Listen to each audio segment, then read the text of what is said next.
ஒரு பெண்மணி நடு இரவில் தூக்கத்தில் எழுந்து தன் கணவர் அருகில் இல்லாததை உணர்ந்து அவரை தேடினார். வீடு முழுவதும் தேடி கடைசியில் அவர் சமையலறையில் அமர்ந்திருப்பதை காண்கிறார்.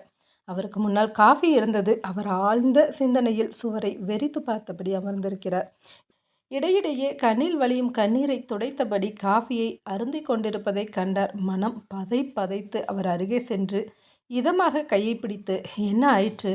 இந்த நடு இரவில் இங்கே வந்து தனியாக அமர்ந்திருக்கிறீர்களே என்று கேட்டார். கணவன், உனக்கு நினைவிருக்கிறதா? 20 வருடங்களுக்கு முன்னால் உனக்கு 18 வயதாகும் போது நாம் இருவரும் தனியாக பார்க்கில் சந்தித்தோமே. மனைவி, ஆமாம், நினைவிருக்கிறது. கணவன் தொண்டை அடைக்க கமறலுடன், அன்று உன் அப்பாவிடம் இருவரும் மாட்டிக்கொண்டோமே. ஆமாம். கணவனின் கண்களை துடைத்து வருகிறார்.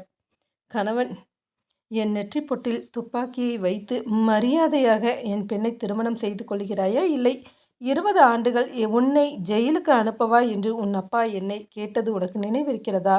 மனைவி, அதுவும் நினைவில் இருக்கிறது. அதற்கென்ன?